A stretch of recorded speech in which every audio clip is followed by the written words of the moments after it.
2022년 2월 26일 날 제 유튜브 채널을 개설하고요. 오늘로 딱 2년이 되었습니다. 20년 기념일에 지금까지 제 채널을 시청해 주시고 응원해 주신 우리 시청자분들께 감사 인사드립니다. 덕분에 자랑은 없지만 그래도 재밌고 꾸준하게 채널을 이어올 수가 있었네요. 감사드립니다. 제 채널에 올려진 영상은 그 주제에 따라서 좀 차이는 있는데요. 55세부터 65세 이 연령대 시청자분들이 한 70%가 좀 넘습니다. 아마 그 연령대로 보면요, 이제 한 50세가 넘으셔가지고 좀 생활에 여유도 있으시고 시간도 있으시고 퇴직하면 뭐 기농 기촌이나 이렇게 전원 생활을 꿈꾸신 분들이 좀 많이 오신 것 같아요. 남자분들이 한 65%, 여자분들이 한 35% 차지하고 있습니다. 그래서 오늘은 텃밭을 처음 가꾸시려거나 아직 잘 그 작물 키우면서 모으신 분들, 기농, 기촌, 전원생활 이것을 꿈꾸시는 분들이 좀 있을 것 같아서 오늘 그쪽에 대해서 두서없이 몇 가지를 좀 말씀을 드릴게요.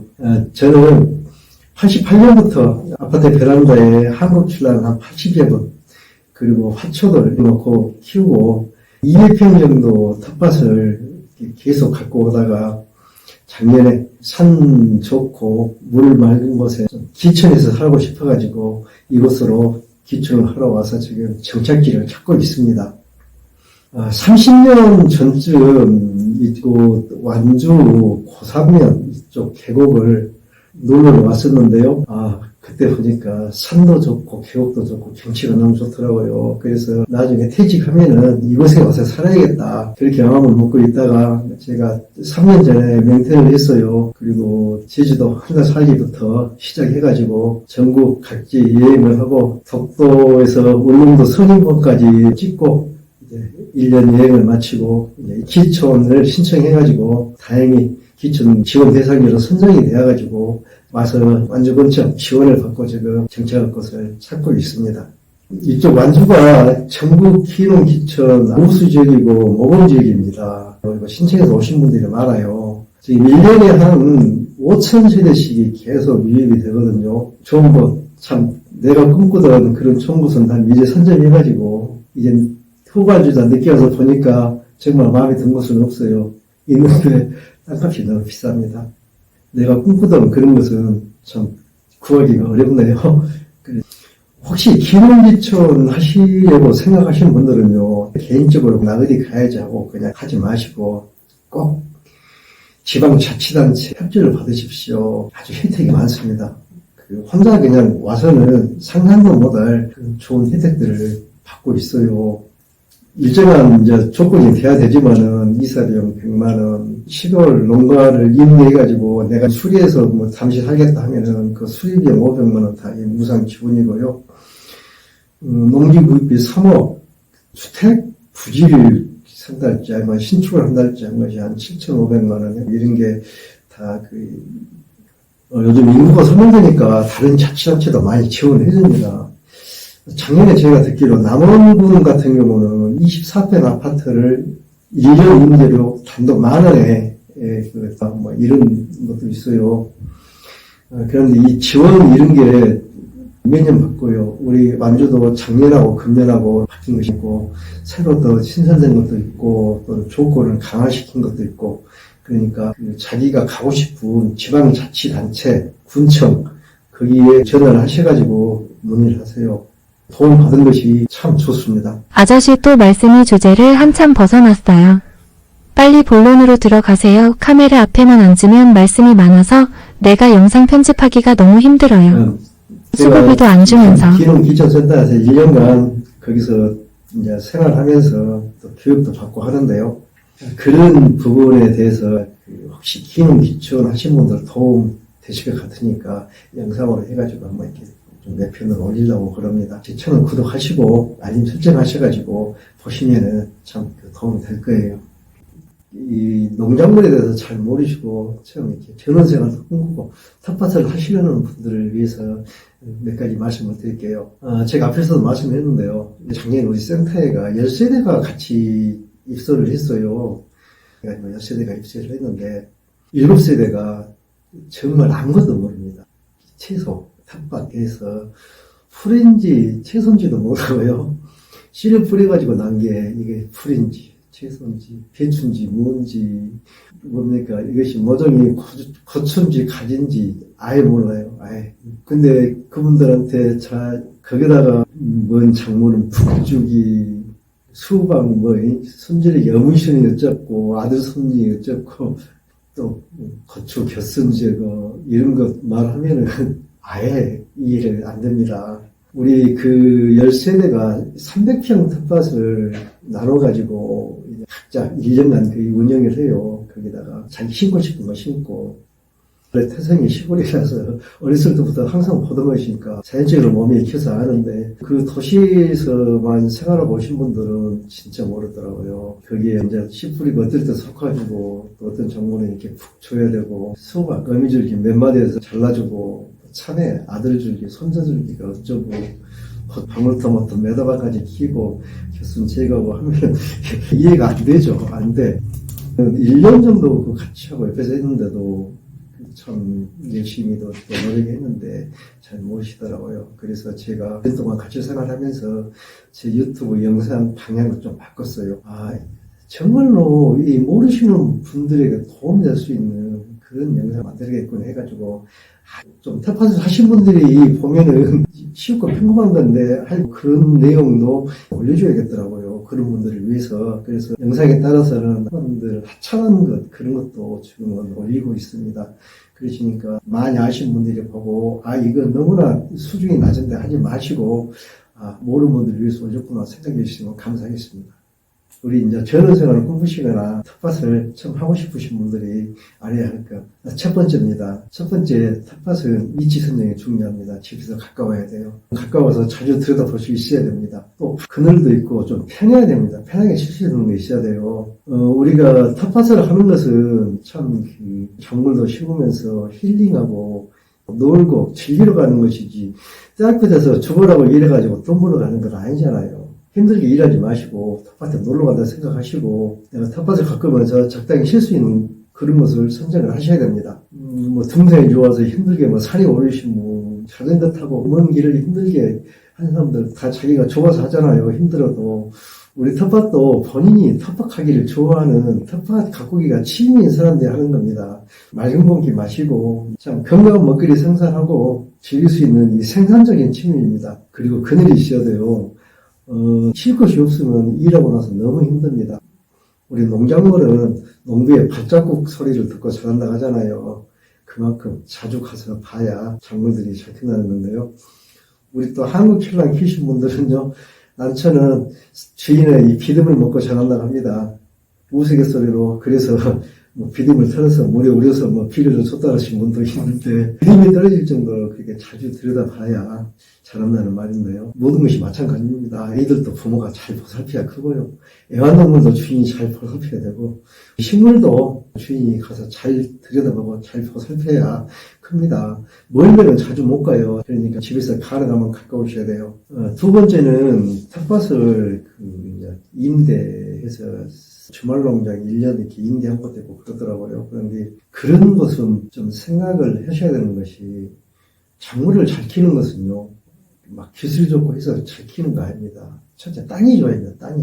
땅이 안 좋으면 누가 가도 못 키워요. 땅이 좋아야 돼요. 그런데 텃밭을 이렇게 막 구입을 정해서 임대해 준 것은 보면은 그것을 만드느라고 마사토 같은 것을 갖다가 이제 채워가지고 만들어서 임대를 하는 그런 모습들이 있는데요. 그런 것은 한 2년, 3년간 계속 유기물 부식질을 넣어가지고 밭을 만들어야 그때보다 작물이 커요. 마사 같은 거 넣어가지고 이렇게 밭 처음에 만든다는 아무리 농사를 잘 짓는 프로 농부 할아버지가 가도 작물 안 큽니다. 안 돼요. 이 전문 농부들 아주 농사 잘 지신 분들이 기술도 있지만 밭 자체를 잘 만들었기 때문에 식물들이 잘 크는 겁니다. 농사가. 기본 밭을 잘 만들고 거기에다 이제 비료주고 기술을 접목해서 키우는 것이지 땅 자체가 안 되면 안 되거든요. 그래서 텃밭을 할 때는 땅이 좋아야 됩니다. 주말농장 텃밭 분양하려고 만들면서 그냥 이렇게 황토를 사다가 이렇게 채운 곳은 막 몇 년간은 계속 유질 부식물을 넣어주고 뒤집고 해가지고 그 땅을 만들어야 돼요. 우리 초보분들이 봄에 가서 모종 사고 씨 뿌리고 해가지고 처음에 심으면은 조금 클 때까지는 싱싱하게 잘 커요. 아, 예쁘죠? 잘 커. 그러니까 거기까지입니다. 그 이상 가면은 이제 땅 힘이 없으니까 안 커요. 다 안 됩니다. 제대로 못 먹어요. 그러니까 땅을 잘 보시고 좋은 땅을 고르세요. 아니면은 장기적으로 임대해가지고 자기가 좋은 땅을 만들어서야 그 부식지를 많이 넣으면은 좋은 땅이 됩니다. 세 번째로요, 좀 농기구 같은 것을 보관하는 것도 생각을 해보셔야 돼요. 텃밭하면 기본적으로, 삽, 새시랑, 구화갱이, 이거, 이렇게 긁는 갈퀴, 레이크라 한가요? 피해봉용, 비닐, 또 뭡니까? 야간은 분무기. 기본적으로 가치값이 좀 많고, 더불어서 비료, 테리, 수고 남은 것도 보관해야죠. 그러니까 물통도 있으면 좋고요. 부주포도 한랭사, 터널 만들면 뭐 할 때도 있으면 좋고, 고추 심고, 지지대, 이런 것을 보관할 장소도 생각을 하셔야 됩니다. 저 같은 경우는 제가 그 앵글을 사다가 텃밭 가시다가 지었어요. 한 평 정도 지으니까 좋대요. 앵글값. 네 번째로 텃밭 주변에는 물이 좀 있어야 됩니다. 수분 시설이 좀 많이 수분가 있어가지고 텃밭 물주기 이거 보통 아닙니다. 가물고 물이 없으면요 작물은 백약이 모입니다. 물입니다. 물 안 주면 안 커요. 맛도 없습니다. 물과 햇빛이 있고 그 다음에 모든 것이 있습니다. 물이 없으면 안 돼요. 장마 끝나고 이제 떼약볕이거든요. 떼약볕 이때시거든요. 특히 이제 8월 말에 김장, 배추, 무 심으면은 물 주고 해야 되는데요. 제가 산타페 차량에다가 생수통 12개를 물을 가득 실어갖고 가지고 와서 물을 주는데 저도 티도 안 납니다. 물을 한 번에 주는 것이 아니고요. 만 주고 해가지고 최하 5cm까지는 들어가게 줘야 됩니다. 최하 5cm, 10cm, 15cm 들어가면 좋죠. 그러려면은 하루 종일 스프링클러 돌려야 되고요. 물이 없으면은 물을 주변에서 구할 수 있는 것, 그거 생각해 보십시오. 다섯 번째, 이것도 중요한데요. 배우자고 같이 하셔야 됩니다. 같이 하면 훨씬 재밌습니다. 힘도 덜 들어요. 주변에 텃밭지기들이 많으면 더 재밌습니다. 무인도에서 내가 황금으로 성을 짓고 매일 충성찬 음식을 혼자 먹는다고 생각해 보십시오. 그럼 뭔 재밌어요? 아무 재미없습니다. 누군가가 같이 하고 누가 봐줘야 재밌죠. 나 혼자 무인도에 황금으로 커다란 성을 짓고 그 산의 진미를 갖다 먹은들 무슨 재미가 있겠습니까? 텃밭도 마찬가지예요. 옆에서 같이 하시면 재밌습니다. 혼자 하면 힘들어요. 덥고 막 이럴 때 같이 일하고 이야기하고 서로 또 밭에 어떻게 키운 거 구경도 하고 막걸리도 갖다 한 잔 더 먹으면서 쉬기도 하고 해야 재밌지. 그냥 같이 일만 하면 재미없습니다. 가능하면 같이 하세요. 주변 사람들하고. 제 텃밭 한 곳은 8세대가 좀 가까이 사는데요. 재밌어요 하면은 한 세대는 서로 일을 안 한다고 막 다툽니다. 고구마 같은 거 그분은 많이 하세요. 그 부인은 남편 몰래 막 캐서 아는 사람 갖다 주고 남편은 또 자기 몰래 또 갖다 주고 그래. 서로 남편 없으면 또 막 흉보는 부부 부인이 와서 막 일하려고 하니까 못하게 해요. 그 힘든 거 못하게 하느라고 안 되고 혼자 오고 어머니 옆에서 구경만 해. 나 일할 테니까 이러고 아껴주시는 분도 있고 여러 가지 부류가 있는데요. 네, 재밌습니다. 여섯 번째로 그 수확한 것을 가족, 친척 외에는 나눠주려고 하지 마세요. 그거 안 좋아합니다. 주변에 있는 그 지인들은요, 그 사람들은요, 마트에서 참 세상은 야채, 채소들 선배 포장해가지고 깨끗이 씻어가지고 이 지연된 것만 사먹던 사람이어가지고 텃밭에서 나온 거 갖다 주면은 그거 안 좋아합니다. 이제 우리 텃밭 하시는 분들은 내가 먹을 거니까 가능하면 약도 안 해서 벌레도 먹고 또 서투니까 아무래도 잘 못 커요. 근데 그 사람들은 내가 유기농으로 그게 정성껏 키운 거 생각 안 해요. 안 좋아하고 몰래 갖다 버릴 수도 있어요. 가져다 주면은. 제가 이제 고구마도 많이 심어가지고 해가지고 주변에 나눠주거든요. 근데 우리 인터넷 주문하거나 마트 가서 보면은 다 적당한 사이즈 그 깨끗이 씻어가지고 예쁘게 포장해서 다 판매하잖아요. 그것만 보던 사람들이 텃밭에서 갖고 온 거, 작은 거, 큰 굵은 거, 흙 묻은 거 이런 박스에 갖다 주고 앞에서는 고맙다 할 줄 모르지만 별로 안 좋아해요. 그러시니까 나눠서 먹으려고 생각하지 마세요. 제가 어떤 해는 그 토종 생강을 심어갖고 아주 대풍을 이뤘어요. 중국에서 생강은 굵잖아요. 토종 생강은 조금 하고 그걸 이제 나눠줬어요.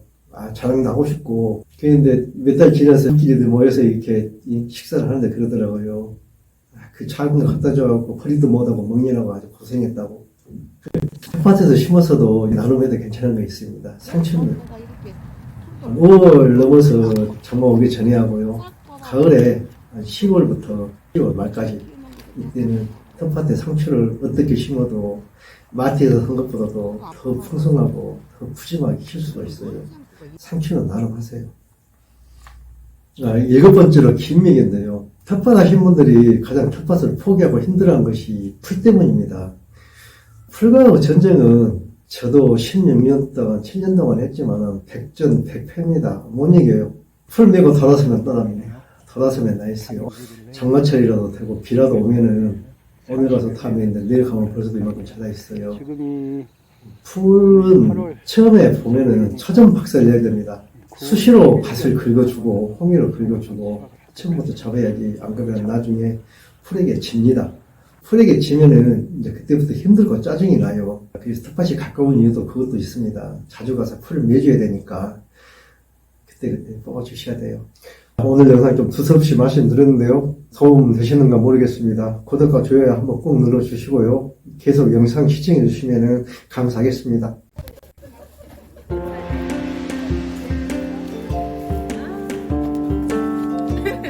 아, 우리 에스더님 신났어, 신나. 아니, 뭐 지금 이렇게 일들을 열심히 하셔. 아, 돼요. 정말. 아 근데 내일 해야 되니까 하지 마요. 내려야 돼?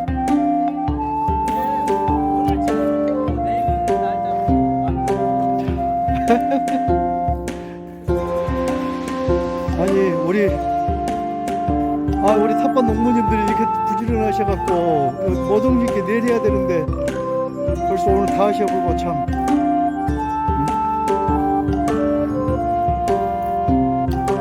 저기 우리 회장님들은 그냥 하우스 이렇게 자동 관수실 설치하고 바쁘고. 약 했어? 아, 다 먹었네. 다 먹었어. 아주 그냥.